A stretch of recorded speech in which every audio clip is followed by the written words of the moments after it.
I came in, I entered alcoholism, way early, and I entered recovery like 25 years ago. And in the recovery program, the root of the problem is obsession with self, being excessively concerned with self-seeking and stuff like that. But the people that wrote the book said that they'd only been sober about 4 years when they wrote the book, and they said people will come after us and add on to it. So I was practicing the program, living the program as best I could, and then I heard this invitation from outside the program. I don't know, maybe 16 years ago. I don't know when I did.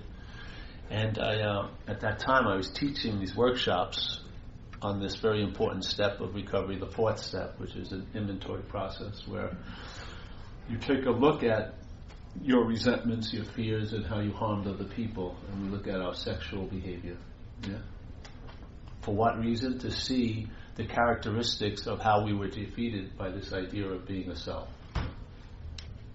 Now, they thought that it was the obsession with self, but in my experience, and after I heard this message, I saw the obsession with self is just the mental activity to reinforce the identification as a self. Yeah. Now, when I say identification as self, it's not a verb attached to a noun. Yeah? There is no self. There is no long-lasting, independent, separate entity. Yeah? So it's a verb, identification as a self. That's what the mental process is doing. It hasn't always been doing it. When you were younger, the sense of self wasn't available.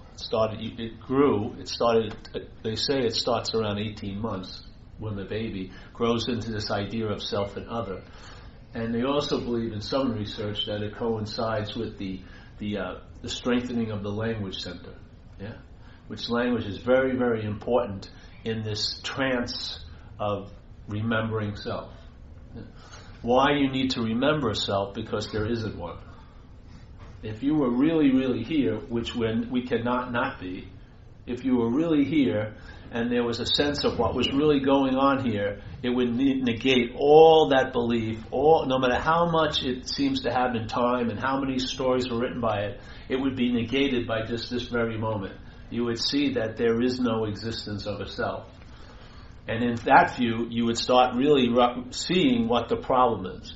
So the sense of self, which is a sense, some people think they talk about it as the ego. I'm not using it that way. The ego is just a mental representation of the mental idea of being a self.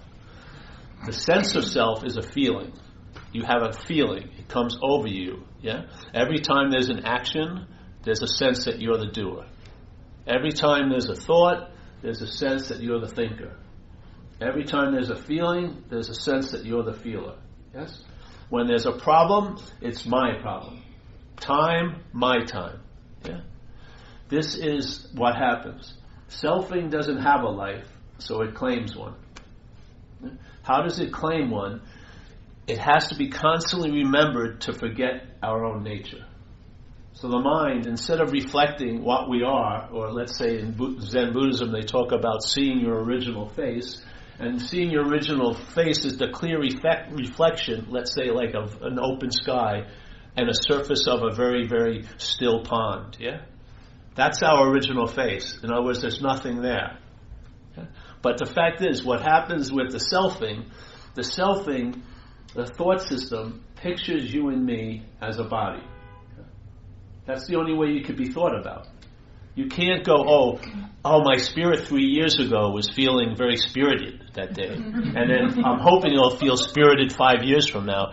It would be so ludicrous, there would be no interest in it. Yeah? Because you can't put a finger on it. You can't quantify it. It's not going through gyrations of good and bad, close and far, connected and disconnected. Yeah? It's not on a journey. Only bodies go on journeys. Spirits do not go on journeys. Where is it going to go? Yeah? Where does the spirit stop, and then the journey begin, and then the destination show up? If spirit is non-form, then in a sense it's everywhere. It's not on a journey. Our language tells the story of spirit by the physical perspective. Yeah, So I'm on a journey, and I'm going to try to get to the highest mountain, but I always fall into the valley of despair. And then there's a dark night of the soul in the valley of despair. And then I'm lifted up to the mountain, and then the wind's blowing through my hair, and there's a great thing. But it's all about the body. So here, the thought system pictures us as a body. The thoughts, when it's attempting to paint a picture of you, it sees you as a body. So here it goes. It's thinking about what happened in the past, yes, and it pictures you 3 years ago. And because it's you, and there's an identification with that you, it has enough propulsion, the thoughts have enough interest and attention to propel them back there, and they circulate around this idea of being Paul. Yeah? And at that point, you're remembering the self, and you're feeling it now. You're remembering you in the past, and this real agenda is to feel that you're that you now. And it also, in all the worrying, and sometimes you think it's so freaking crazy. Why am I worrying about the same thing? You're worrying about the same things to remember the same thing. So let's say, all right, so I'm thinking about myself in the future, and I'm worrying about it. What's happening? I'm being remembered. I'm going to be there 5 years from now as a body. And I'm concerned about what's going to happen to quote-unquote me as a body. And there's enough concern that my thoughts can be propelled by this interest and attention and have such a propulsion, break through this incredible magnetic appeal of being consciously in contact here with seeing, hearing, feeling, tasting, touching, and hearing thoughts, break through that and go to a fairyland of what's not happening and get absorbed in that, what's not happening, but I'm going to feel like it's going to happen to me. And what happens? There's a contraction now. So self has to be remembered because it isn't so. It isn't so. That's the trick, because what is so doesn't need to be remembered. So it's very easily to forget it. Yeah? And so the act of remembering of ourselves is the passive forgetting of what we really are. Yeah? So it goes like this. I was here. Sounds logical, because maybe you have the scars. I can show you I got run over by a car. So I was there in 1980 and I got run over by a car. Look, I got all the evidence in the world. Case closed. Yeah? And therefore I'm worried that I'm going to I don't think it'll be a car next time, maybe a train. I got run over twice in one night. I don't think I got 3 runovers in one life. Store for you, but it could happen. So I'm thinking about what happened to me, this me pictured as a body. Yeah? So I was there, therefore I will be there, and then it goes, therefore I am here. That's what happens. There's no evidence that it's here now, so it has to produce this realm of time to prove the point, because this point would override all the freaking advertising of there and then, if you were conscious. And I'm saying you are conscious. Yeah? This is only happening through one gate of consciousness, the mental gate. Yeah? You're hearing these thoughts, but most of our attention has left the gate of feeling, hearing, seeing, tasting, yes? Smelling, and it's gone up into this realm. And because that image, you're identified as an image, that's you, it has enough to propel, yeah? The interest and attention will follow those thoughts all the way until it hits you, like a weather vane. Yeah? Bammo. It's all about me. And therefore, because it's you, they can break through the gravity of this experience. I mean, we're not conscious in one gate. Consciousness is flooding through 6 gates. If that can't grab your attention, I don't know what can. Yeah? So there it is. Because it's you get propelled all the way there. And in the propulsion, you land on that you, and all you are is in the mental realm. Yeah? Now you've forgone the experience of being alive, and you're listening to an interpretation of what it is to be alive. Yeah? And it's flat for most people. There's a lacking, a severe lacking. Buddha said it's like a malaise, dukkha, suffering. It's like a malaise, like a vague dissatisfaction, because our attention and interest has been enslaved to this incredible mental idea, and therefore it's not here to enrich our lives. We're not paying attention. We're not even interested in it. How much have you smelled today? Yeah? How much have you really felt? How much did you touch? Are you really listening all day? The biggest thing, this is the first one that got captured, and then the vision's the next.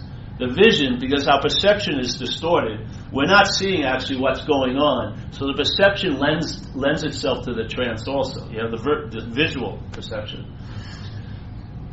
So here, conscious contact is happening. And then there's a mental process that produces this idea of being a self. We were sharing about last night. It can't make a self. The highest level a self can arise to is an appearance. Yeah? It can appear to be true and false to us. It can appear, this is the beautiful news. It can appear to be truth to us, and it also can appear to be false to us. That's where the liberation is, yeah? It can appear to be true or false. It's based on mind. So here it is. If everything is only seemingly so, then it can only arise to a certain level, and that's appearance. It can't transcend that and become so. Yeah? It's an appearance. When the appearance arises, it departs, it goes back into its source. Yeah? It rises out of the source and falls back into the source. So there's the source of mind, or that emptiness, and then all things arise in that and depart. And we have the consciousness to be aware of those things, yeah? Because the experience of being conscious is being conscious of, isn't it? Yeah. And also, not like some animals and insects and stuff, we can become conscious of awareness, which is not consciousness in a way. There's a different flavor, because consciousness is defined by what it's moving through. An insect has a different consciousness than a human does. Yeah? That's why people take plants. You're taking a plant and you're getting a plant consciousness. And then you mix it with your human consciousness and you have some damn revelations. Yeah? Yes? That's what happens. You're taking it's just consciousness, but now you're seeing with a different view. Yeah? But awareness isn't defined by any of that. Yeah? So we have the great privilege, and yet it can be a huge curse, that we can become conscious of, and then conscious of thoughts, and it's driving a lot of people crazy. They can't shut it off. It's 3 a.m. and they're still going over the fact, what did that person mean by saying hello to me? On and on and on and on. Or, I think my pants are too short. I noticed everyone was looking at me. Oh, Jesus. You go like this, you're trying to make it long. And the mind's going to entertain no matter what, but it's important what you give it to entertain. You got to be careful.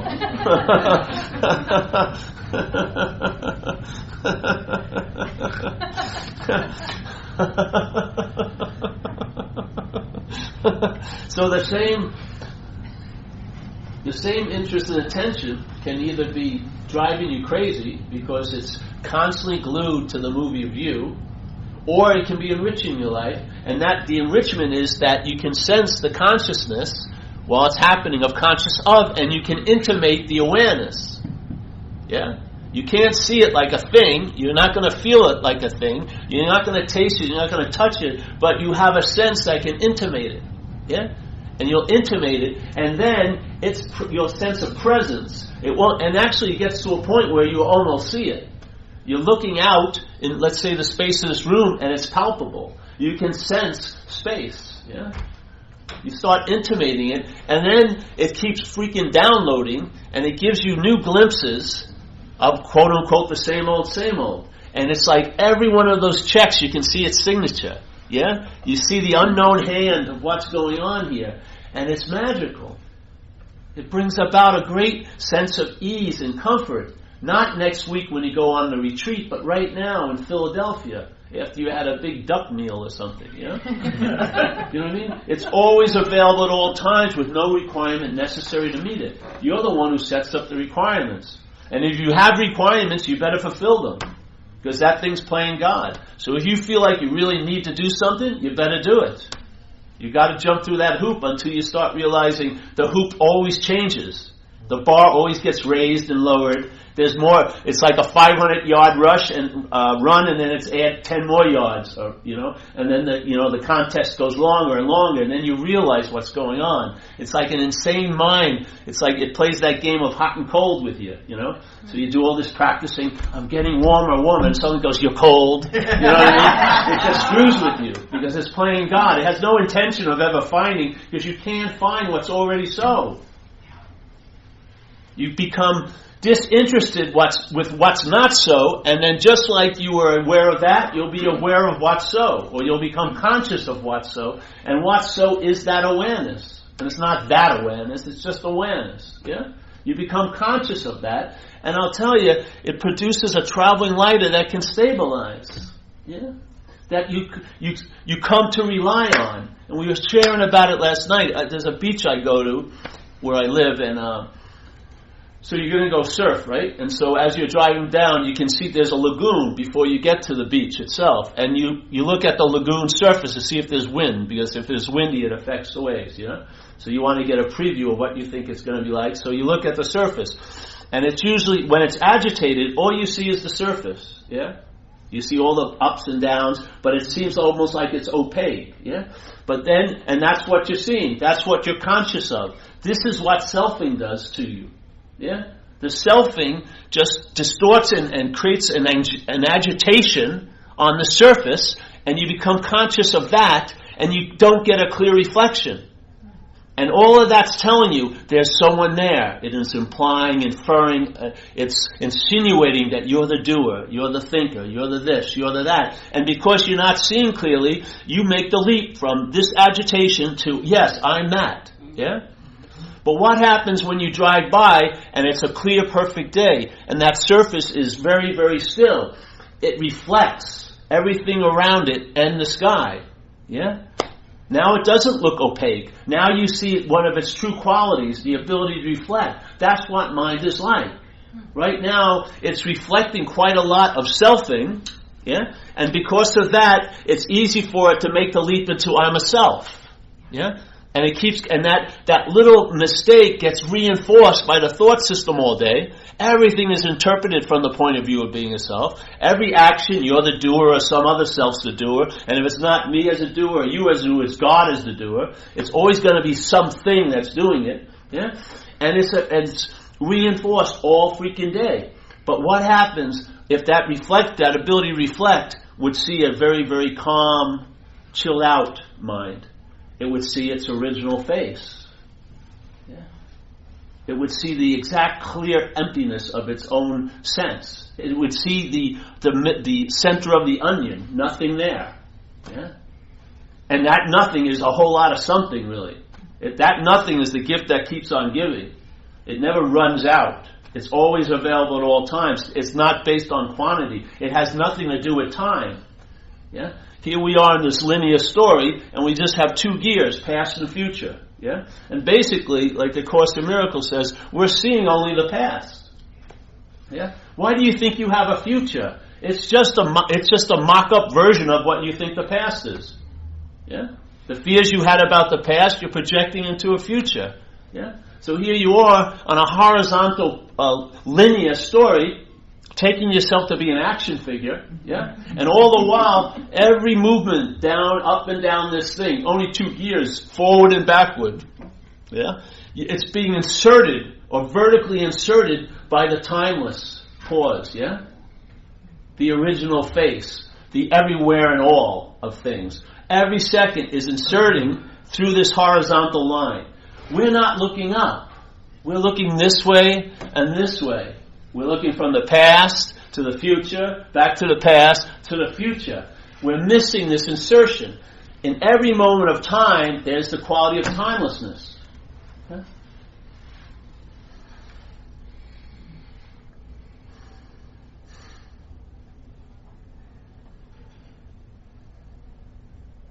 You can sense it like a pause, or it just doesn't feel like a regular moment. Yeah? It's got a certain quality that stops the choo-choo train up there. It derails it. Yeah. Everyone gets off the train. You look up, there's no engineer. It's just running up and down the track.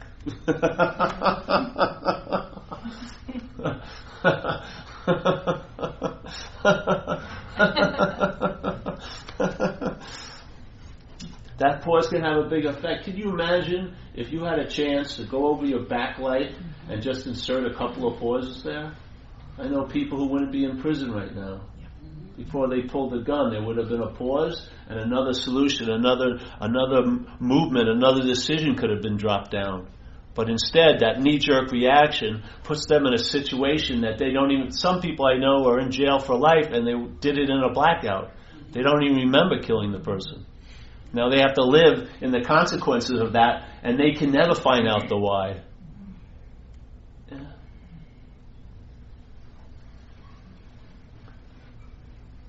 That would be like the greatest 3 gifts of the genie in the bottle. Wouldn't be riches, just 3 pauses. Yeah? 3 pauses with a chance to drop it in my life at certain places, and your whole life would have went a different way. Yeah?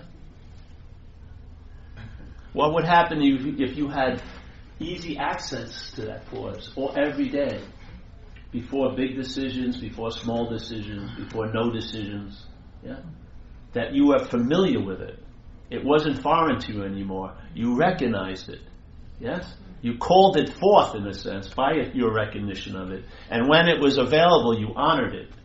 Yeah? You honored it. And you honored the demonstrations of that power that seems to be greater than self. Yeah? And then in recovery we say, hey, you realize that God could do, and God is just a name, Let's talk about the power. You realize that power can do for you what you can't do for yourself. Why not expand that idea then? Throw more things into the pot of I can't do it for myself. Because you found a principle that works. Why not expand on it? Yeah? Why not entertain the possibility? Because I notice most of the people, they're willing to surrender many things, but the things that they hold dear, that's where the most shit hits.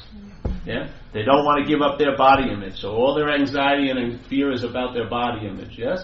They don't want to give up the house, the girlfriend, and the job, and they lose it anyway. Sometimes sometimes life asks you, are you willing? It doesn't mean you'll even be asked to give it up. Are you willing to give it up? If you demonstrate that willingness, things happen. Yeah? I know people, my first fairy princess in recovery, really felt a lot of love. After 22 years, she went out, started to drink. And didn't tell anybody at first. Thought she could handle it. And then, the big dog woke up. Because she teased it with a little bone with a string, and the dog woke up and whoop, took the bone and the string and her. And now she become familiar feeling this power greater than herself in her life, and now she doesn't have the access to it. Yeah. Have you ever seen that movie Man Facing Southwest? It's a great old Argentinian film. It's about a guy, well, it's not even a guy, but an alien comes to the planet, or maybe an alien or not, and he says, and where he goes to is an insane asylum, because that would be the best place to hide, yeah?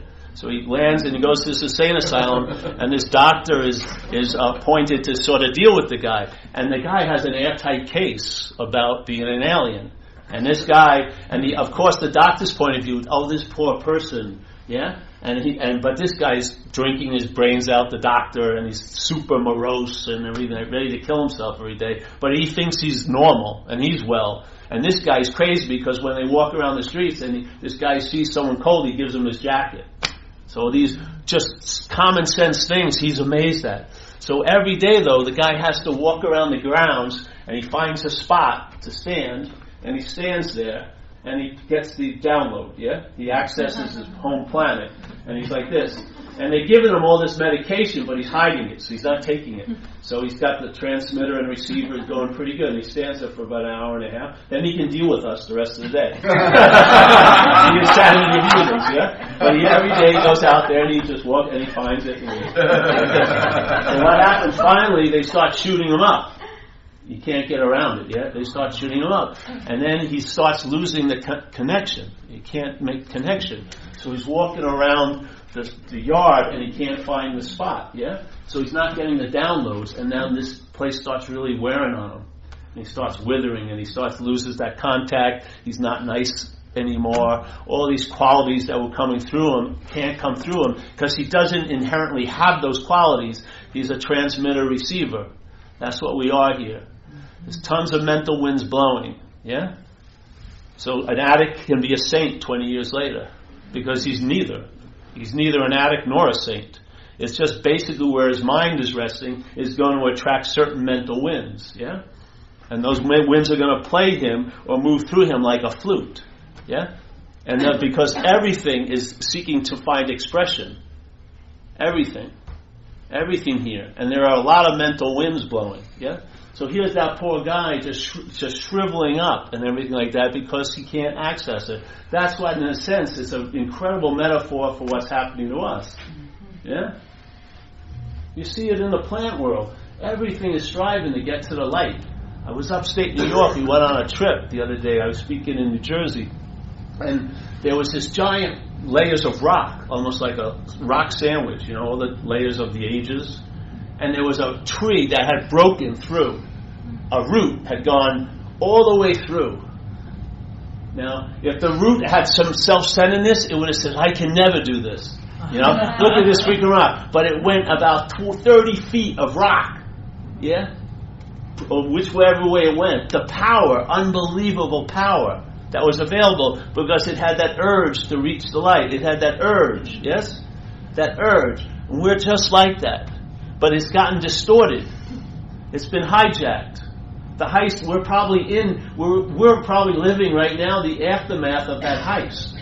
The conscious contact has been claimed by the mental process, and you have been crowned me, the king of all kings, the queen of all queens.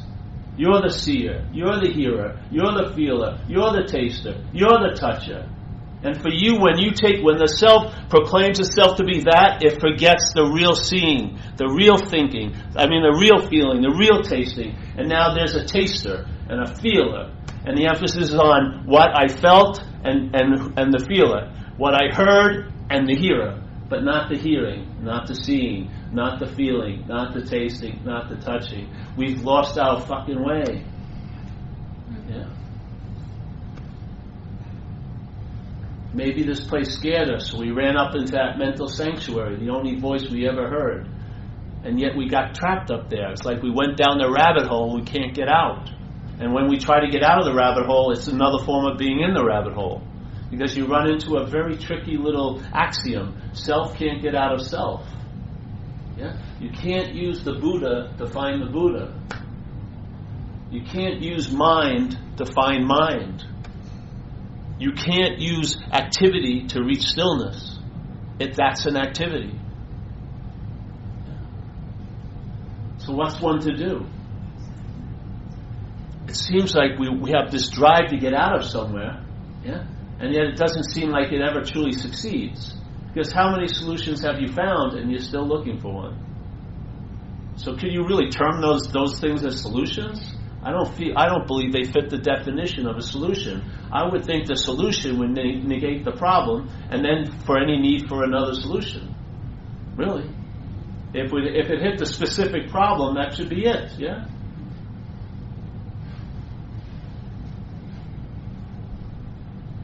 So what's one to do? If self can't get out of self, you feel like you're in something and you want to get out of it. Maybe your own skin, maybe a predicament, maybe that mental state. But every time you try to get out of it, every exit turns into an entrance in a way. You're still in that loop. You're still in that maze. Well, the great news is the best way to get out of it is to realize you're not in it. It's the only way, to me. The best way to get out of anything is to realize you're not in it. If you realize you're not in it, how much time is it going to take to get out? Yeah, exactly. And I'll tell you, a real solution in this place has a timeless quality. If something just happens like that, yeah, that's a damn good solution. So the best way to get out of something is to realize you're not in it. If the realization that you're in it is so, you're going to be driven to get out of it. And you're going to get addicted to the seeking. The mind, every time the seeking is occurring, is going to blow up the idea of being a seeker. Yeah? And if your mind takes spirituality as noble, yeah, then you'll think meditation is much more important than doing the dishes. And that discrimination, that preference will change everything. Yeah. You'll lose the forest from the trees. You'll be so clearly looking at one tree, you'll miss the whole sense of the forest. Yeah. It's like what St. Francis says, what's looking is what you're looking for. What's looking is what you and I are looking for. It doesn't say who's looking. It says what's looking. Yeah? The problem is the what's looking has been interpreted into a who's looking. And that's the blindness to the what's looking. You're not going to pick up the what's looking from this mental position of who's looking. That's the blindness. Even though you can see, you're not seeing. Yeah? Even though you can hear, you're not hearing. Like Jesus said, for those who have eyes and ears to hear and see. We have the eyes and ears, but we're not hearing and seeing. Because there's something that happened. That simplicity of conscious contact has been hijacked by a mental idea that you're the one that's conscious. And as soon as it's you that's conscious, you can think you can be unconscious. And most of us are more in that state than the conscious state. Because everything we entertain here is dualistically structured. You entertain being close, you entertain being far. You entertain being connected, you entertain being disconnected. You entertain surrendering, you entertain taking it back. Yeah? There's no position of neutrality, which is where the freedom is. You're never going to have it always on the one side. It's a two-sided coin. No matter how many times you split it, it still has two sides. Yes, no, high, low, connected, disconnected. So if you're reaping the feelings of how great it is to feel connected, you're going to reap the feelings of how terrible it feels to be disconnected. Neither of them are real. It's not that they don't feel real. There's no one there that's connected or disconnected. You're going to have the experience of connected and disconnected, but why does that imply that there's someone there? It's just the logic of the crazy mind. There can be a movement this way and that way. How does that prove there's someone there?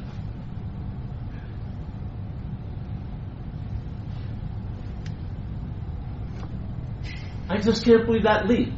People say, well, I felt this, and I felt that, so therefore there must be one solid, long-lasting, independent thing with its own quality that can feel this way and that way. No, there isn't. This is freedom from the bondage of self. Yeah? The bondage didn't happen 10 years ago. It wasn't a date. Oh, I remember when I was bonded to self. It was a stormy night, and I did something really bad. That's why. And I've been bonded to it for 20-something years now. I got a probation for a little while, but it was revoked, and I got back into the bondage. No, the bondage is a mental activity happening now. Yeah? That's what's going on. The thought system is going, psst, psst. You did it. You're thinking. You're feeling. You're the one that has time. Remember when? I'm worrying now. Oh, da, da, da, da, da, da, da. But all it can do is imply, insinuate, infer. It cannot make a self. It can't reach that level. It can only reach the level of appearance based on you, the mind. It will appear to be true or false to you. Yeah? Now, are you sick and tired of it appearing to be true? The same mind that's taking it to be true can see it as false. You have that quality. You have that quality. Yeah? You have the ability to see. That hasn't been taken away from you. And if you believe you missed it because you weren't there the one moment it showed itself, you've never missed a moment of your own life. You've always been there. You are the moment. So it's not like, oh, it popped up once, but I wasn't there because I was thinking of something else. No, you were there. You are that popping up. Yeah? So the shenanigans of, but I had it. I felt really good for a few weeks, but now I've lost it. Yeah, and I'm trying to find it again. No, you weren't the one that thought that had it, and you're not the one that lost it. They're just mental interpretations of what's always so. Yeah. Because you don't want to see in every moment what tells you that you've lost it? The head. But what allows that to be seen? The seeing. What allows your head to say that you found it? The seeing. Yeah? Every moment, the baseline is seeing. Yeah?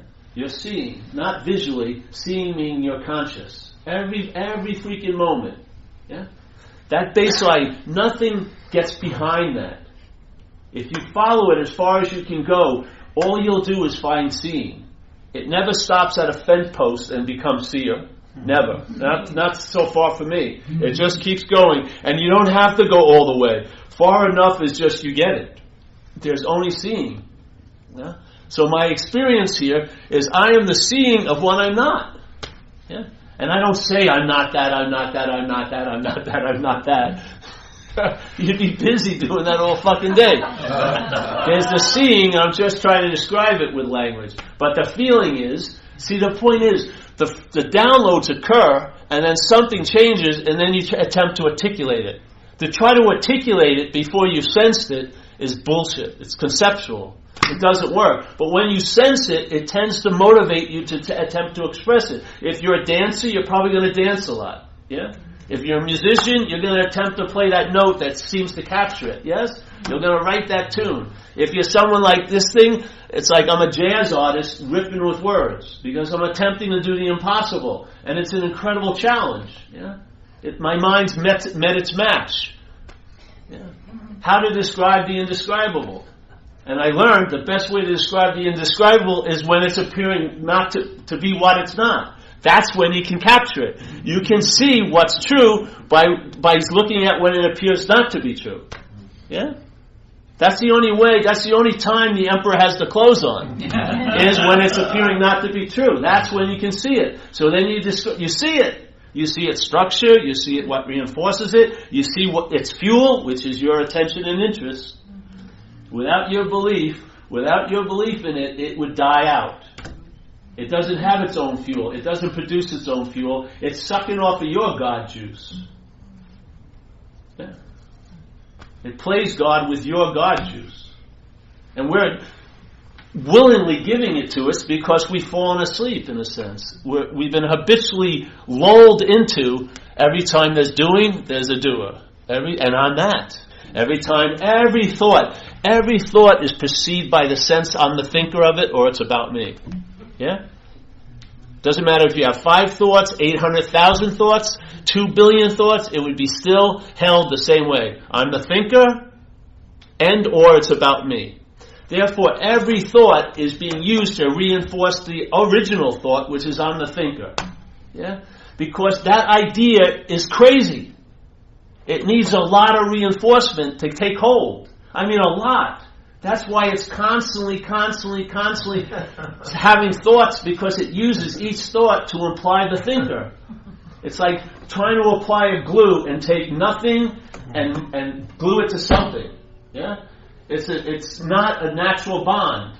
So what happens? You got to apply the glue like all the time. Yeah? So it seems like it's holding, and when it's not holding, which is quite a lot during the day, the narrative overrides that. It doesn't pay attention to it. The big chunks of your little continual story that have no explanation, it just overrides it like a fucking speed bump. It sees reality like a speed bump.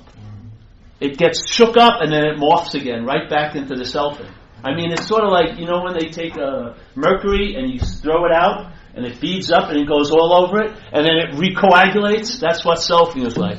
It could see the grand vision of all the masters at once.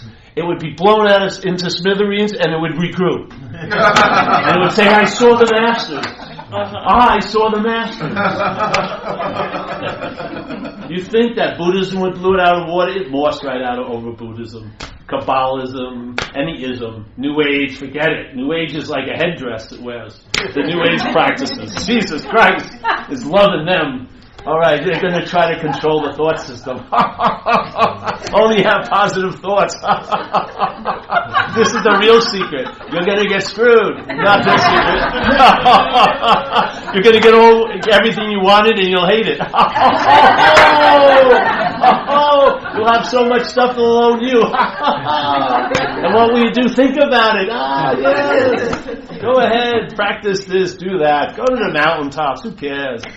Yeah, you'll be back soon. Don't worry. Not afraid of any message. This one scared it. I found it in my own experience. This one could do it. This one, in my experience, became the last answer, yeah? I heard this, and when I first heard it, it was like an unspoken yes. Something in me that knew before knowing just went, ah. And then suddenly I was motivated to listen to other people and read books, go to India and listen to more people, survey the situation, all the while just entertaining what I was hearing, letting it so digest and swirl around in there. And then I could see that something was cooking, yeah?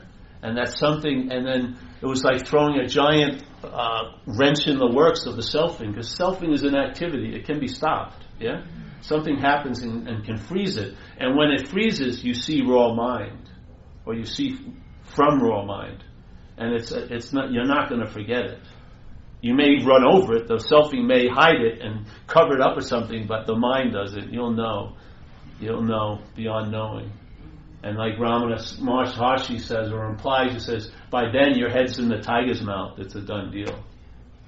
There's no turning back after that. You've seen too much. Yeah? The thing doesn't have the same ability to delude. Yeah?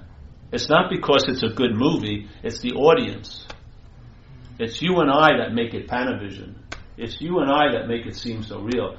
When you're free, in a sense, removed from believing in it, it's bogus. It's a very old, boring loop. Yeah? All about me, it's... let's have someone come over your house and they start talking about all their worries about what's not happening. Aren't you bored in about 2 minutes? Yeah? Wouldn't you rather do the laundry or take a walk, or you say, let's go to a movie just to have them shut up for a second? But the same stuff going on in your head, held as yours or about you, you're entranced by it. It's not the thoughts, it's not the stories, it's the mind. The mind is the act of identification as. Constantly needs to be refueled, re-upped, reinforced, because if it doesn't, its pants fall down and you get to see it. Yeah? It does. It has to constantly pull it up, cinch the belt, but inevitably the pants falls down, because time cannot beat timelessness. It's like a gunslinger that never loses. Timelessness, the gun's out already. So it always takes you time, and the thing's already pulled on you. You can't win. Yeah? And you can only do this so much, and then there's a gap, and there it is. The timelessness is staring you right in the face. You'll feel it like a pause. It comes over you. It has a certain vibrational feeling because the mental process is stopped, and yet something continues. Yeah? Something continues when that stops. That thing that keeps implying you and inferring you and suggesting that it's you, when it stops, that isn't being reinforced, and then something continues, and you see from what you really are. And then you realize you've always seen from what you really are. Yeah?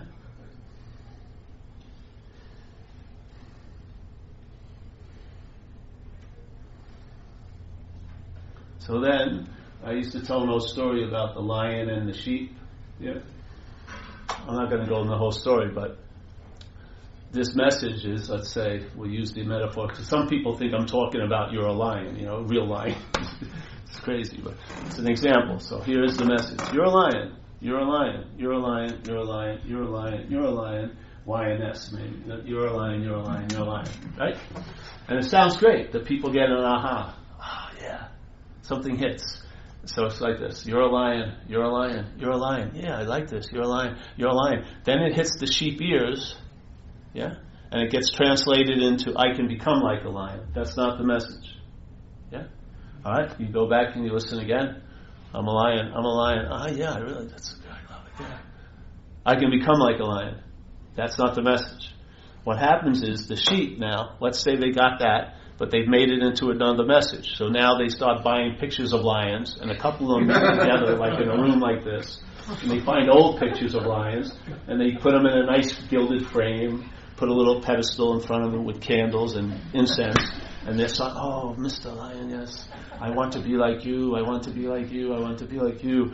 And they're having like roaring lessons. They all sound like bars, and then they're all getting their hair straightened, try to create a mane instead of the curls, and they're supporting each other. And some people, other sheep, going, hey, look at little sheep. That's a noble endeavor to try to acquire the qualities of a lion. They'll kick some ass or something. But the fact is, the dilemma is, he is a lion, let's say. The problem isn't that he needs to find the qualities of being a lion. He has to question the qualities that have been assumed about being a sheep. Because if you're not, it's like the old story I used to tell you, is like the old young lion.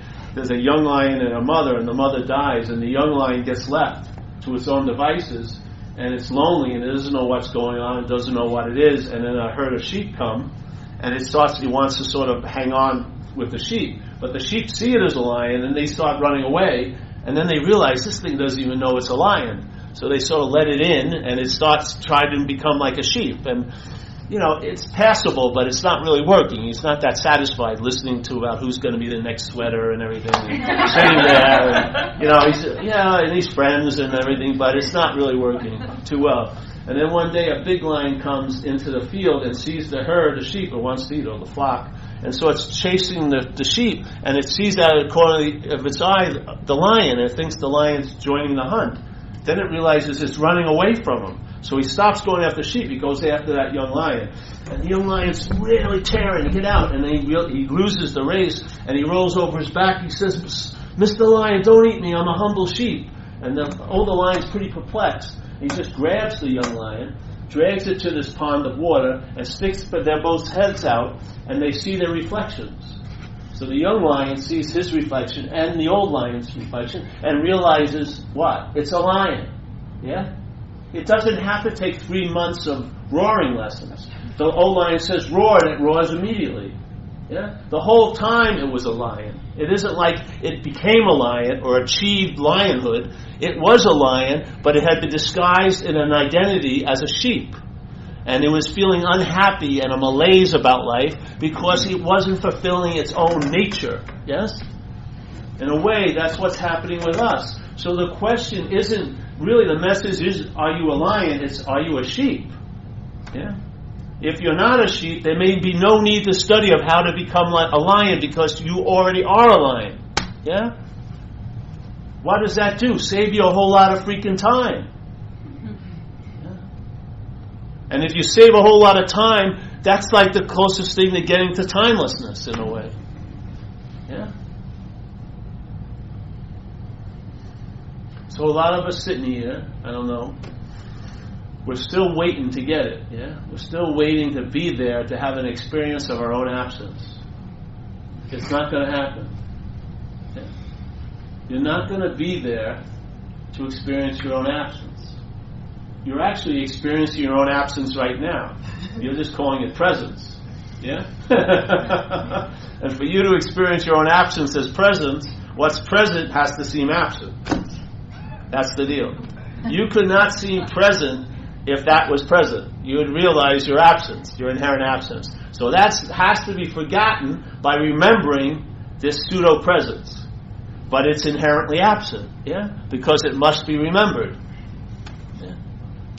So this presence is never going to experience that presence because there isn't that presence. There's an absence, yeah, a seeming absence, and there's the presence. Yeah? When the seeming absence takes the role of being a present, the presence has to seemingly be absent. Or the whole story would be blown out of the water. It wouldn't hold weight, especially if it was producing so much dis-ease, irritability, and restlessness. You would wake up and say enough's enough, and it would be done, because you would see that it had never really occurred. But while we're going, enough is enough, but where the source of the enough is enough. The ignorance is allowing an absence to have an incredible influence over us. And in that incredible influence, we lose the sense of presence. And now, the double whammy is, we're seeking the presence as an absence. And the only way we can seek the presence as an absence is to forget the presence and take this to be present. That's the dilemma. That's the illness. That's the ignorance. We're ignoring something, which is allowing the mind to riff and tell a damn story about us as the doer, the haver, the thinker, the feeler. There's a cost to it. Yeah? It's like we have stories, but in this case we're had by the story. Yeah? And people say, oh, I have all the stories. The biggest story is that you are the one who has the story. That's the biggest story of all. It can have tons of stories and slay the ones it doesn't like and exalt the ones it does, but it never questions that you're the story. Yeah? The haver of the story is the biggest story of all. That one story, if that was addressed and seen clearly, then you'd wear the other stories loosely. Yeah? They wouldn't have the ability to bind you to this little historical action figure. You'd be apt to be free at any damn moment of any damn day. You'd be flexible enough to respond. Not archaically, not like mentally arthritic, that rigid, conceptual, brittle, dogmatic take, but a flexible, living thing. Yeah? You come out of that yogic posture. We're in that yoga studio tonight. This is the one asana of self-centeredness, like this. It only practices one posture. Yeah. So it's just everything that comes to it. It turns it. It just morphs. It makes it fit this. This message can just stand there because it's nothing. It doesn't know what to do with it. Yeah. It's trying to make it into something, but it can't. And so finally it may just go like this, and it has to fit itself around that. And that's when you sense the size of what you really are. You feel larger, you feel available, and when you feel available, you sense a presence. Now you may call it a higher power or a spirit, but I venture to say that presence is your own presence that you're feeling. Yeah? It's not of another thing. It's what you are, no thing. No thing. So I said last night, there's an old Zen master called Dogen, a Japanese Zen master, who summed up the whole study of Buddhism simply by saying, to study Buddhism is to study the self. To study the self is to forget the self. Why do a lot of these people use the word forget when it comes to self? Because it's being remembered. Yeah? They're not saying vanquish it or kill it or exile it. They're saying forget it. Yeah? If it's only a power was brought by remembrance, then forgetting would be the one sword of wisdom you'd need. You wouldn't need any other sword. If there was a forgetting of it, its influences would wane in your life. And of course, some other influences would wax. And you'd know the tree that you're sitting under now by the fruit that's appearing in your life. Yeah? And if your life starts, let's say, we're saying, this isn't going to change the geography of your life, but you're going to travel lighter over whatever life has in store for you. You may still get fired, you may get divorced, you may have kids, whatever, but you're going to travel lighter over it. And like we were saying yesterday, people waiting for those peak experiences where a big chunk of the mental iceberg breaks off, yeah? But usually if you're in the same Petri dish, that water's going to ice up again. And the iceberg will even get bigger under the surface, yeah? But this is like a skimming every day of the heaviness, yeah? It's like one of the greatest heists in the history of the world was when these people robbed the banks. All they did was take like 1/4 of a cent, but they took it out of millions and millions of transactions. They ended up getting away with millions of dollars. But each transaction, if you looked at it, it looked like nothing was going on. Because they took 1/4 of a penny, let's say, but they did it trillions of times. It added up. This is what this is like. It just skims off the heaviness, yeah? You get pared down. It's economical, very economical. It's so economical you won't even be left with a solution. You won't. The solution's only value is when there seems to be a real problem. As soon as it's finished that job, it disappears. Because the real solution is super lightness. Yeah? Almost lightness as if there's no thing at all. Experience itself through a form. You start traveling lighter as if you were no thing at all, but through a form.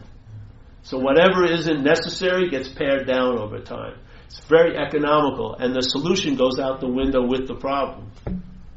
So because if you thought you had a solution, you would think you could lose it. I'm telling you.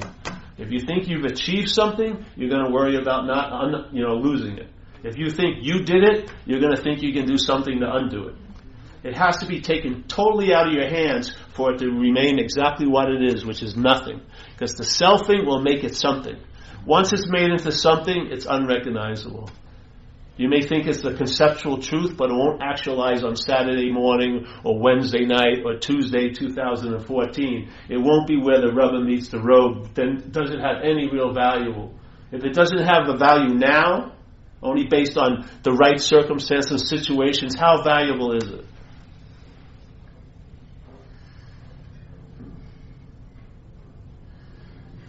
It's over. I can do great in a retreat. It's when I leave the retreat. Yeah?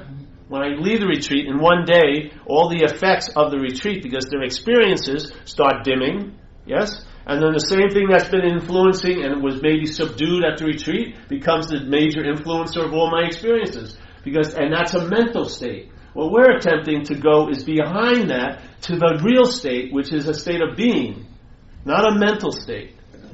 But what happens with the mental state when it takes the form or masquerades as a state of being, then it uses this formula, I'm going to do and have myself into a better state of being. All you're doing and having yourself into is a better state, or probably even a worse state, a mental state. Yeah? Because it evaporates in time, in circumstances, situations. But what would happen if your mind started to reflect beingness? Yeah? If you want to call it awareness, whatever. And it's not a that, but let's just say it's complete in and of itself. It's not in a process of completion. Yeah? It doesn't need a formula of doing and having itself into that being. It already is that being.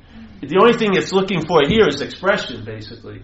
It's manifesting here in so many different levels, millions and millions of appearances that can be seen and unseen. It's happening. Tons of energy is going on constantly. Yeah, so it's constantly extending and manifesting.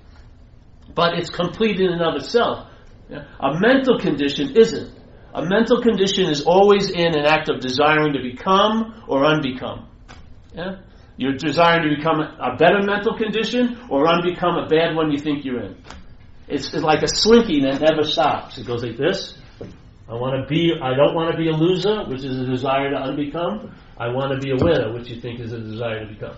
Alright? It goes on and on and on down the fucking linear stairway of time. Boom, boom, boom, boom, boom, boom, boom, boom, boom. Yeah? A state of being culminated already. Yeah?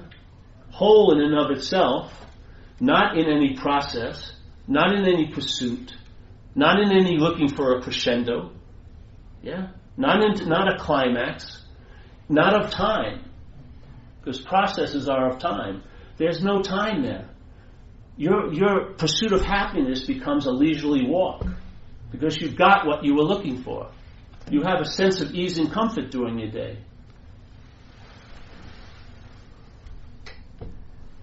And then just maybe, like it says in recovery, you'll lose interest in selfish things and gain interest in others. It won't be anything you practice, it will just happen. It will just happen that you'll be placed in a position of neutrality with no thought or effort on your part, where you'll look at the past as, I don't regret the past, nor do I shut the door on it. Yeah? All this stuff starts happening. You couldn't find that. If it was as big as a barn, you wouldn't recognize it. You only know what's happening by finding out. First the download, the sense occurs, and then it manifests or expresses itself, and you go, oh, there's an intimation of the tree by the fruit. That's the way you know it. You can't see the tree, but you know it by the fruit. Like Jesus says, a good tree cannot bring forth bad fruit, and a bad tree cannot bring forth good fruit. You'll know the tree by the fruit. Yeah. You can't know the tree because it's not seeable. You can't touch it, you can't taste it. What's seen can't be seen. What's hearing can't be heard. What's feeling can't be felt. What's tasting can't be tasted. What's smelling can't be smelled. Yeah? It's not in our jurisdiction to have an experience of it, but it will infuse all our experiences with its influence. Yeah, that's why you have traveling lighter. It's a soft, light touch. Garments are worn loosely. Dreams are worn loosely. Slights are seen to be forgotten quickly. Yeah. Miracles are honored for the demonstration that they were. Resentments are seen to be ridiculous stories of old. Yeah? You got better things to do. Yeah. The idea of wanting to be right and special is dismissed. What happens when you're right and special? You usually end up alone, huh, is it? Yeah. That's a great win. I'm right about why you left me. Great. That's really working well for you. How does it feel? Oh, I'm fucking right. And the problem is, if you have that drive to be right, you may get to be right by how wrong you are. Ooh, that's not fun. If you have to be right by being wrong, you'll be really wrong. Everyone will think you're an asshole and you'll be right. I'm an asshole. You see, I told you so. You don't want to give this thing one note. It's like John Coltrane. It can riff like unbelievably. You know, you say, John, riff on the idea of separation. Forget it. It can riff. You can be the source of love and feel unloved. That's what can happen here. It's all seemingly so, and it can seem to be true to you. Being the source of all, you can be seen as scarcity and severely limited. It can seem to be so. It can't be that so forever, but for 80 years it can seem to be so. So selfing can appear to seem to be so for a period of time. It can't do it infinitely. Yeah? That's why it can never win. But it can seem to be so in time. Yeah. Based on you. It doesn't have any quality, as you know, right? Let's say something bothers you yesterday. You're not feeling well, so this is a problem. Yeah? The next day you're feeling pretty good, it's not a problem. The next day you're not feeling good, it's a problem again. What is it? Is it a problem or isn't it a problem? Or are you giving it the meaning it has? If you can have one experience that you're giving something the meaning it has, let the mind expand on it. That's a principle. That's what's happening here. You and I, the mind, is giving everything all the meaning it has. That's why this is a subjective experience. There's just one event happening here tonight, but there's going to be hundreds of different experiences of this one event. Yeah? There's only one event happening. There's some older adult talking, and you're watching. Yeah? Or whatever. Maybe you're not listening. Who knows? That's your experience. And yet there's all these different subjective experiences. What does that tell you? That right where you are is the meaning giver. Yeah? This is where meaning is being given from. So if you see that power that's going on, it would be probably wise to see what system of thought is controlling the giving of meaning. If it's self-centeredness, voila, look at what we're reacting to. We're reacting to the projection of self-centeredness, and we're feeling like we're perceiving it as being real and solid. Yet it's a projection of mind through a frame of self-centeredness. What would happen if you entertain the possibility you're not the center of that system? Then maybe there would be a much bigger frame called centeredness, and now that aspect of mind would be giving meaning to things. And just like we do with the other meaning, you'd be reacting to it, but it may be much more benevolent. Yeah? There'd be maybe a lot more possibilities available. It won't be a possibility of I was okay once and I will be okay, but maybe the possibility you're inherently okay now. Yeah? I've got a plan to meet this truth. Maybe you'd realize you are the truth. Yeah? The same mind, like they say in Buddhism, the ordinary mind and the enlightened mind are the same mind. They're the exact same mind. It just matters what system is running it, what system is sitting on the throne. And I always like to say this because there's a power of mind that we see demonstrated here, and that's called faith. Yeah. And everyone in this room has tons of faith. Everybody. Faith manifests here an effect by the vehicle it's put in. If it's put in a failed system of thought and interpretation, like the one we're saddled with, that faith will produce the anxiety of your life. You'll be worried about things that aren't actually happening. How could what's not happening have an effect? How could something that's not happening have an affect you? Something that's not happening, how can it have an effect? Other than that it's a vehicle for the mind to give meaning, add or subtract to. And then have that meaning the mind gave it affect us. Yeah? So that same faith, if taken out of this failed system, this thought system, and maybe just take it out, or just break the bondage to the idea of self, and then maybe it'll be placed in a position of neutrality, and now a whole new slew of meanings will be given to the same old things you used to see. And maybe you'll respond differently in your next relationship than you ever had in the past. Maybe slights that you've held on for years will be let go, and you won't be acquiring any new ones. Yeah?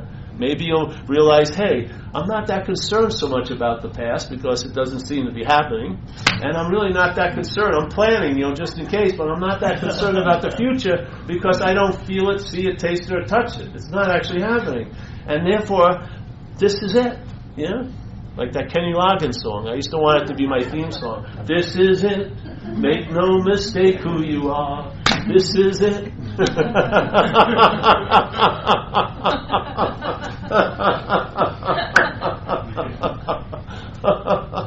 So the value will shift to here. And this is the best place to invest. You get a nice return. Yeah? You get to be able to, you become conscious of the awareness that's allowing all this to occur. But not in the past or future. There is no God that goes with you in the past or future. That you only go with the God of self there. That's the only one, that's the only God in the mental realm of past and future is the God of self. And it's more like the Old Testament God. I'll smote you if you look that way.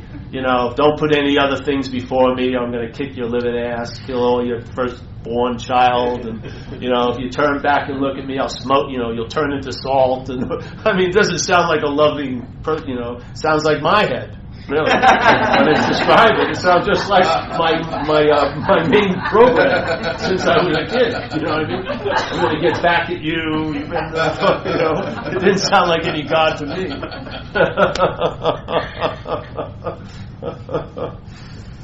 It's a simple invitation. I just want to share this with you. You'll be moved to do whatever you need to do to become more familiar with it. But I'm not a real believer in beating a dead horse. It's an invitation, yes? Like a message. Like if I wanted you to go somewhere or say, hey, there's a nice place to go, it wouldn't be an 8-page thing. I'd say, hey, why don't you go there? I'll meet you there at 8. Yeah? Not like why I'm meeting you, why we should be there. Just go, yeah? This is a message. This is an invitation. It's not a draft. There's no conscription.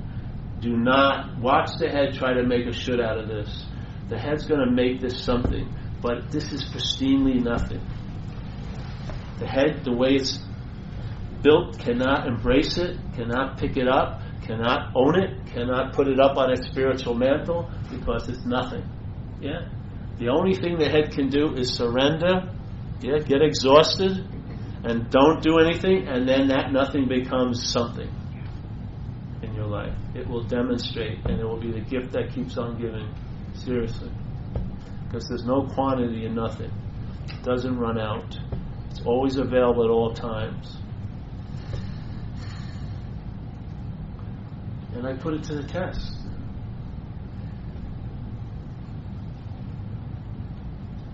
If this wasn't available, I wouldn't point it out. That would be like spiritual sadism, Just another thing for your mind to use to suffer with.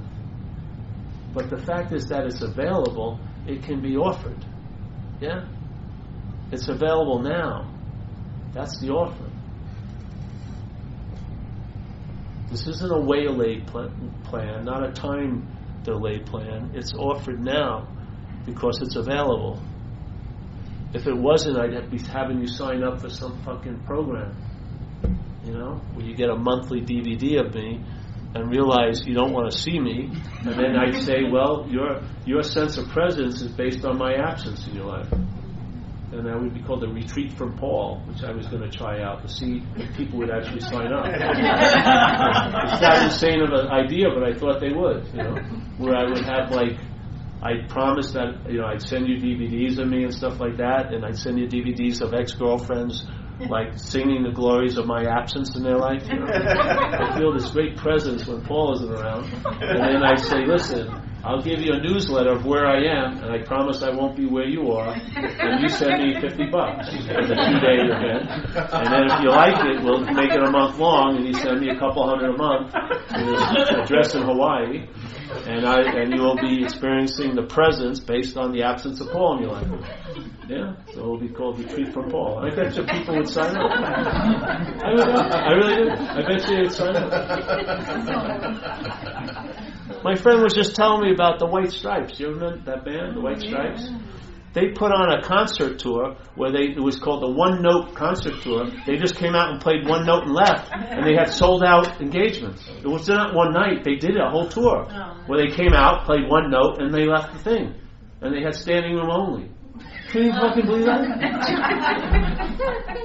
I still don't believe it. The guy told me, no, it's true. You can see it. It's White Stripes, that guy, what's his name? Jack White. And they went out, one note, it was called the One Note Concert Tour. They came out, one note, and they walked off the stage. And they filled stadiums, 30,000 people. You know how insane it is? Supposedly transcendental meditation used to be offered for free. And they got to a point no one was taking it. Then they charged an exorbitant fee. Now everyone's paying through the nose. There was those people who died in Arizona or New Mexico going on a retreat based from some guy from that book, The Secret. They paid $60,000 to have a heart attack in a sweat.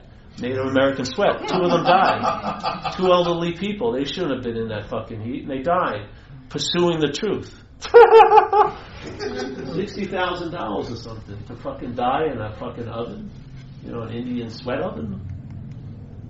I have a great story about sweats. I know nothing wrong with sweats, and I like them. And I was brought to a great one when I was young, and I had no idea what it was. And it was it was up in Mount Shasta in California, which is a mystical place. They have the most crystals probably in the whole world. Crystal shops.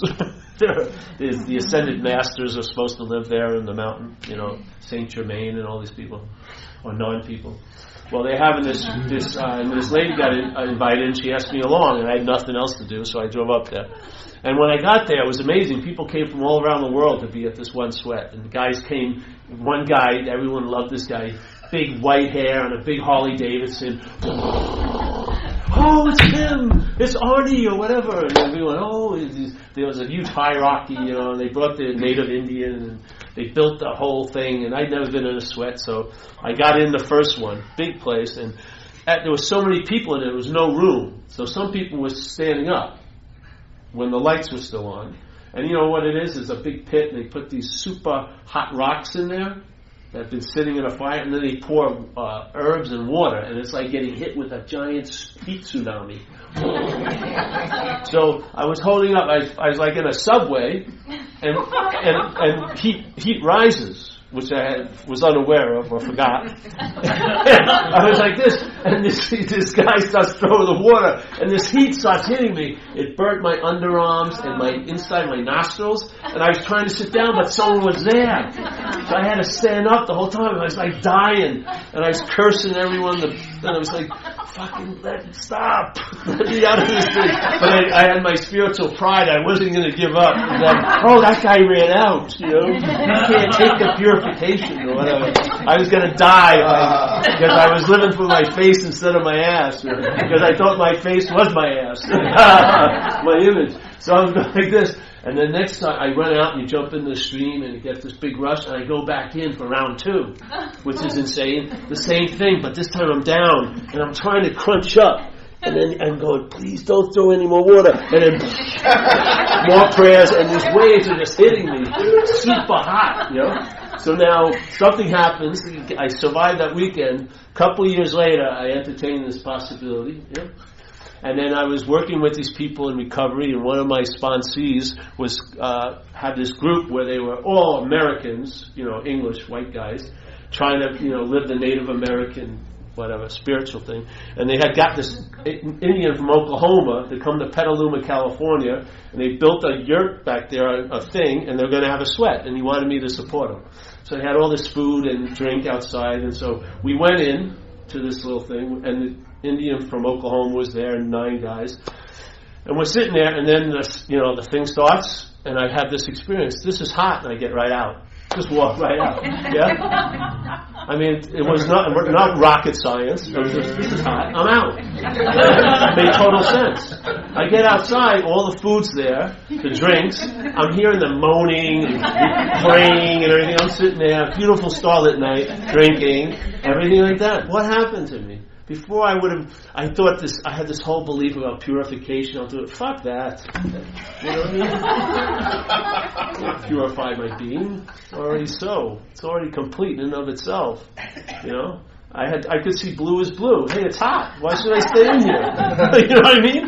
I can recognize this is uncomfortable. It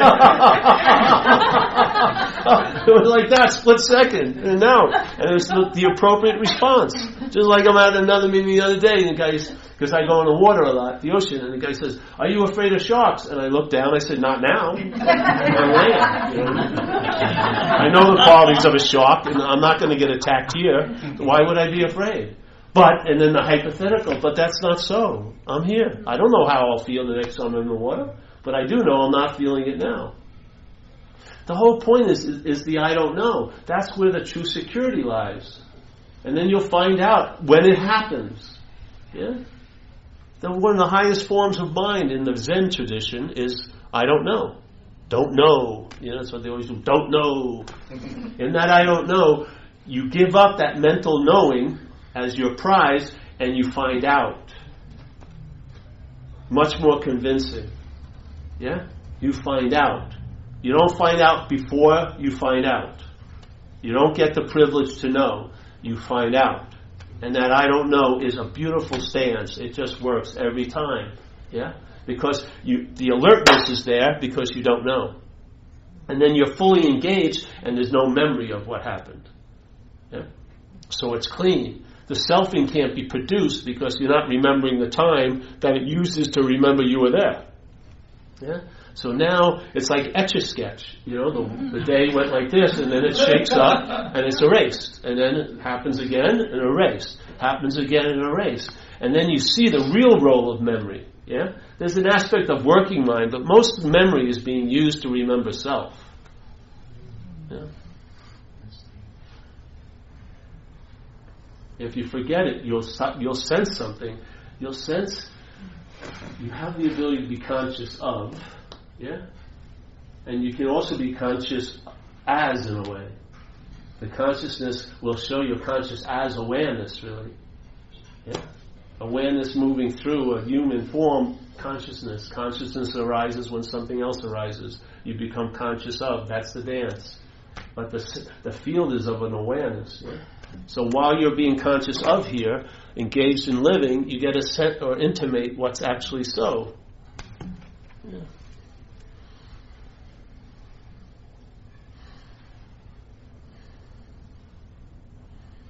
And then you may be relieved of the bondage of self. Yeah. And then you find out what it's like to be free, and you really get to know the problem from the solution. A lot of people know the problem from under the problem. But that's not true knowledge of it. The real knowledge is relief from the problem. When you have relief from the problem, you really know the problem. And from the solution, the problem can only reach the level of appearance. So it's inherently not real.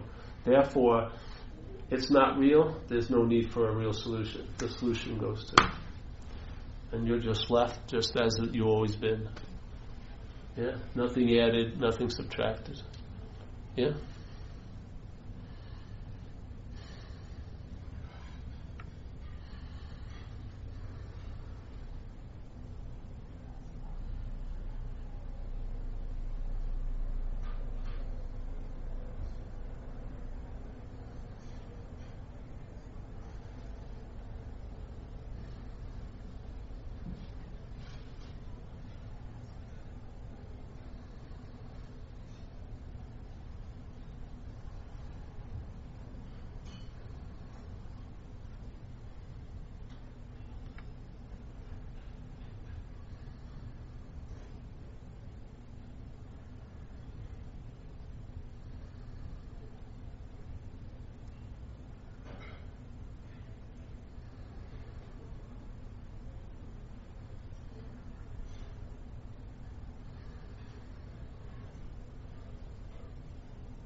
Any questions tonight?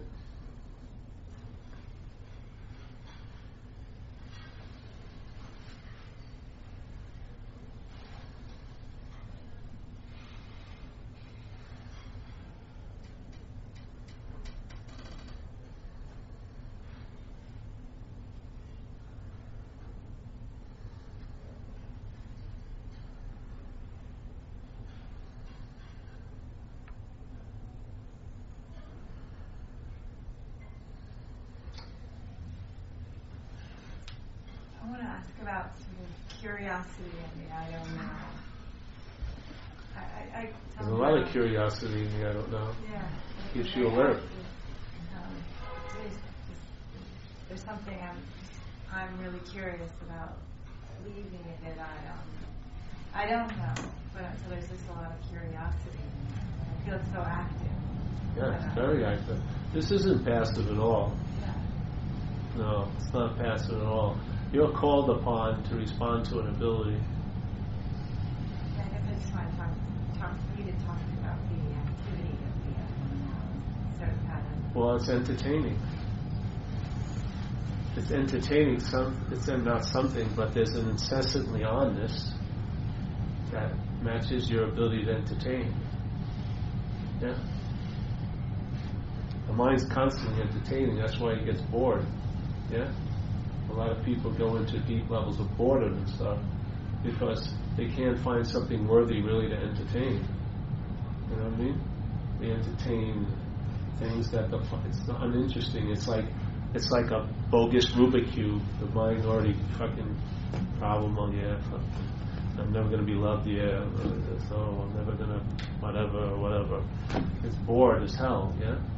But this, it's met its match because whenever it's in the posture of entertaining, this will be there because it's timeless. It's always available at all times.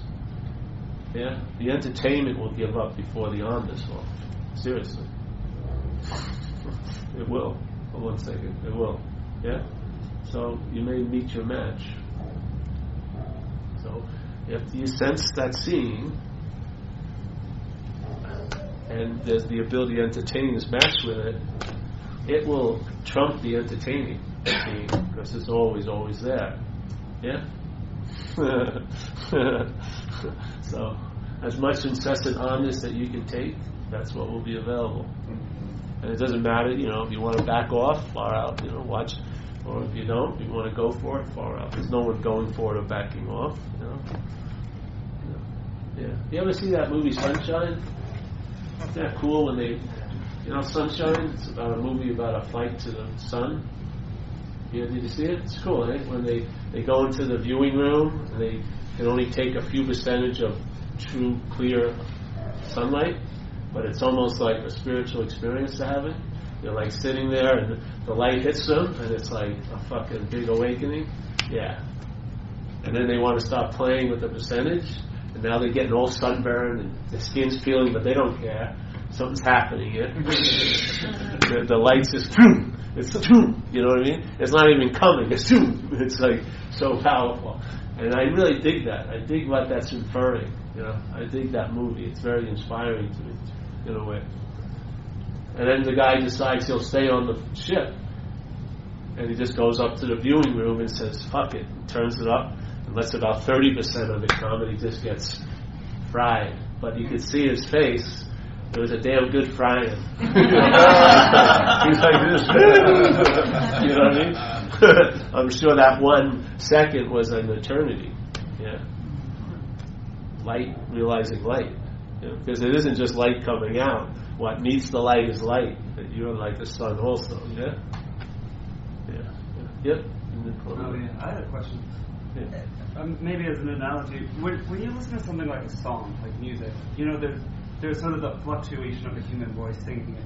There's also, you can listen to it in 2 ways, right? As a sort of an oscillation of a human vocal cord, but also as the meaning of words. On a conceptual level, you listen to the words of the song. Yeah.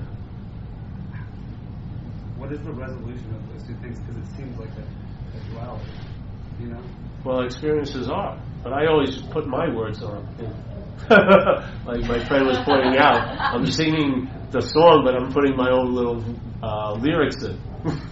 But I'm going to say, so you sense the oscillation, which is the underneath theme, and then there's an interpretation called language on top. Yeah. That's what's happening. Yeah? Yeah, but I feel like you can just hear the oscillations. You can. The meaning sort of loses its heaviness, its weight. Yeah, you can do that. If you put more on the bass, if you listen to more of the oscillations, yeah, you'll lose, the meaning will be lessened, and you'll probably like the song better. Yeah? Yeah. Yeah. Everything is dualistically expressing here, too. So, you know what I mean? There's mind is split. The first split is the subject-object split, yes? And then that's reflected into a dualistic split. Yeah? So that's why it's hard to see one in the two when there's two's looking for it. Yeah? So we've been split into subject-object, so it's very hard for two to squeeze into one. Yeah? So we're always questioning the two-ness of ourselves in the subject-object point, and then you'll see the oneness, or quote, I don't like using one, but I'll use the word oneness in the duality. Yeah? So, because you're giving it the meaning. So if this is seemingly broken into two, everything looks like two. Yes, no, high, low, this and that, yes, close and far. But this is, that split mind is giving everything the meaning and splitting it. Yeah? Called duality. So you would say the dualism is subject-object, and the duality is the expression of subject-object. Yeah? Yet in a while, so there's the duality would be, you're saying the words and the oscillation, yeah? So what would happen is you see them as two, then there may be a preference of one over the other, and then you see both as the same in a sense, yeah? You ever hear the Zen statement, first there is the mountain, then there is no mountain, and then there is the mountain, yeah? So first there is the mountain, everything looks like a thing, and I'm a thing, and separation, and it's real and unreal, and then there's, let's say, a realization that there is no mountain, there is no me, yeah? And then a lot of people say, I wish I could stay there, but then there is a mountain again, yeah? So the dualistic construct keeps on going, and yet now you see something that you weren't seeing before. You see the oneness and the two-ness, yeah? Or like in Buddhism, they say emptiness is form and form is emptiness, yeah? So emptiness is form, and therefore the form is emptiness, yeah? You could say all there is emptiness, but they say it in a nice way. Emptiness is form, and also the form is obviously empty, because its emptiness is being form, appearing to be form. So the two always gets pushed into the sense, is really always just the one.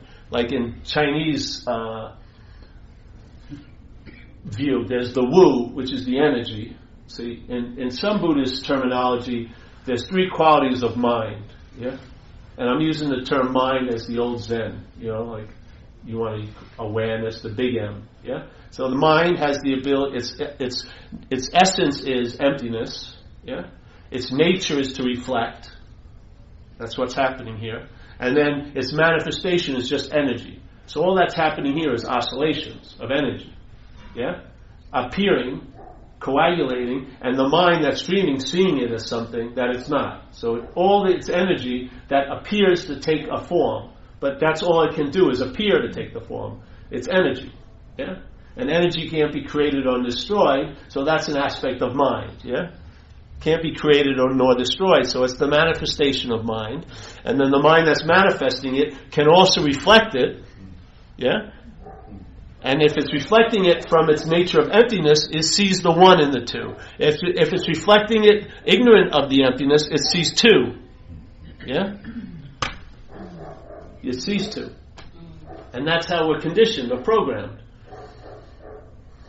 So the Wu, and then there's, it takes two aspects called the yin and yang energy. That plays with each other, and their idea of the whole world was called 10,000 things. And then it says, then the 10,000 things appear.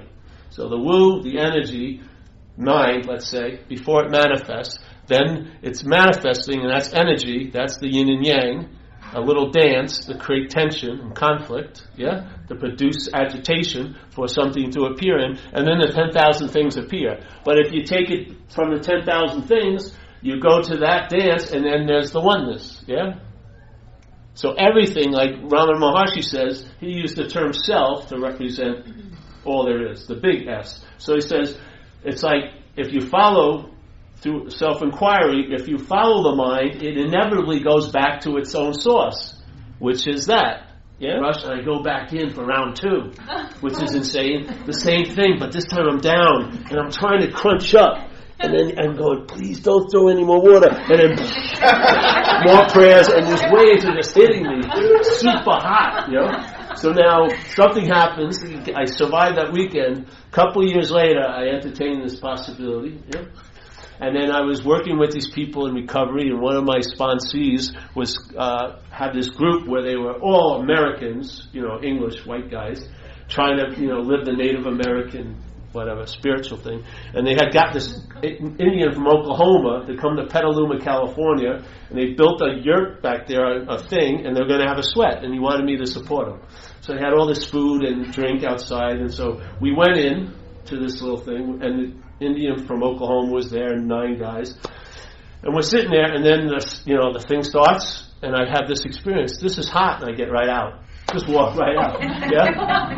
I mean, it was not rocket science. It was just, this is hot. I'm out. It made total sense. I get outside, all the food's there, the drinks. I'm hearing them moaning and praying and everything. I'm sitting there, beautiful starlit night, drinking, everything like that. What happened to me? Before I had this whole belief about purification. I'll do it. Fuck that. You know what I mean? I'll purify my being. Already so. It's already complete in and of itself. You know? I could see blue as blue. Hey, it's hot. Why should I stay in here? You know what I mean? I can recognize this is uncomfortable. It was like that, split second, in and out. And it was the appropriate response. Just like I'm at another meeting the other day, and the guy, because I go in the water a lot, the ocean, and the guy says, "Are you afraid of sharks?" And I look down, I said, "Not now. I land." You know? I know the qualities of a shark, and I'm not going to get attacked here. Why would I be afraid? But, and then the hypothetical, but that's not so. I'm here. I don't know how I'll feel the next time I'm in the water, but I do know I'm not feeling it now. The whole point is the I don't know. That's where the true security lies. And then you'll find out when it happens. Yeah? One of the highest forms of mind in the Zen tradition is I don't know. Don't know. You know, that's what they always do. Don't know. In that I don't know, you give up that mental knowing as your prize, and you find out. Much more convincing. Yeah? You find out. You don't find out before you find out. You don't get the privilege to know. You find out. And that I don't know is a beautiful stance. It just works every time. Yeah? Because the alertness is there because you don't know. And then you're fully engaged and there's no memory of what happened. Yeah? So it's clean. The selfing can't be produced because you're not remembering the time that it uses to remember you were there. Yeah? So now it's like Etch-a-Sketch. You know, the day went like this, and then it shakes up, and it's erased. And then it happens again, and erased. Happens again, and erased. And then you see the real role of memory. Yeah? There's an aspect of working mind, but most memory is being used to remember self. Yeah? If you forget it, you'll sense something. You'll sense you have the ability to be conscious of, yeah? And you can also be conscious as, in a way. The consciousness will show you're conscious as awareness, really. Yeah? Awareness moving through a human form, consciousness. Consciousness arises when something else arises. You become conscious of. That's the dance. But the field is of an awareness, yeah? So while you're being conscious of here, engaged in living, you get a set or intimate what's actually so. Yeah.